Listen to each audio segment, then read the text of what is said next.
నేను ఇక మీదట నా కొరకే కాదు యేసు కొరకు జీవింతును నేను ఇక మీదట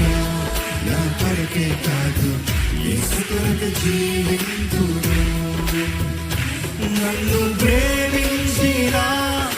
యేసు కొరకే